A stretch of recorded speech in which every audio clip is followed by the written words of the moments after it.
అమ్మలో నాన్నలో ఇద్దరిలో మీకు ఏది ఇష్టం? అమ్మ అంటే ఎక్కువ ఇష్టమా, నాన్న అంటే ఎక్కువ ఇష్టమా? వాళ్ళ అమ్మంటే ఇష్టం ఎక్కువ. అవునా? ఎందుకు సార్ అలా చెప్పేశారు? అన్నీ సలహాలు ఇస్తూ ఉంటుంది అన్ని. బేని ఇలా ఉండాలి ఇలా ఉండాలి తనే చెప్తూ ఉంటుంది. నేను ఎక్కువ చెప్పాను, ఎక్కువ చెప్పను. నేను చెప్పకపోతేనే ఇష్టం కదా నేను సార్. ఎక్కువ చెప్పను కాబట్టి వాడు మదర్ చెప్పింది వింటూ ఉంటాడు. నేను చూసి ఎంజాయ్ చేస్తూ ఉంటాను తప్పితే నేను ఎక్కువ ఇన్వాల్వ్ అవ్వను. వాళ్ళ మదర్ వాడు చూసుకుంటూ ఉంటాను. సో అమ్మ అంటేనే ఎక్కువ ఇష్టం. అవునా? కరెక్టే అనేస్తున్నారు. అంతేలేండి సార్, ఎప్పుడైనా సరే కొడుకులేమో తల్లి అంటే ఇష్టం, కూతుర్లకి తండ్రి అంటే ఇష్టం అంటారు. కరెక్ట్ కదా, అలానే ఉంటుంది బాండ్. సో మీరు ఎంతమంది సార్? మీరు అన్నది 7 అన్నదమ్ములు ఉండి ఏడుగురు. నేను 7వాడిని. మీరు అక్క చెల్లి లేరు.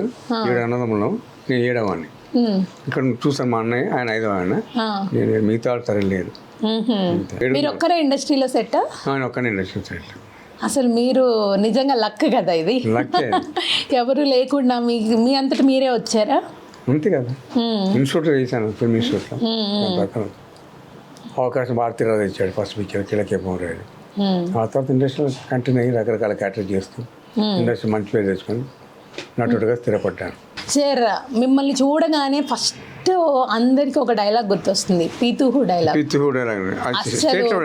ఇప్పుడు మార్నింగ్ నేను మీ ఇంటర్వ్యూకి వస్తున్నానని తెలిస్తే చెప్తాను అందరికి, ఆ డైలాగ్ ఒక్కసారి సార్తో చెప్పించుకోవా? పితుహు డైలాగ్. పితుహు పితుహు అంతే. ఇంత ఇప్పటికి సేమ్ జోష్ తెలుసా? ఎవరు సార్ ఆ డైలాగ్? అంటే మీరు ఇనిషియేటివ్గా తీసుకున్నారా లేకపోతే వాళ్ళు చెప్పారా మీకు? బి గోపాల్. అవునా?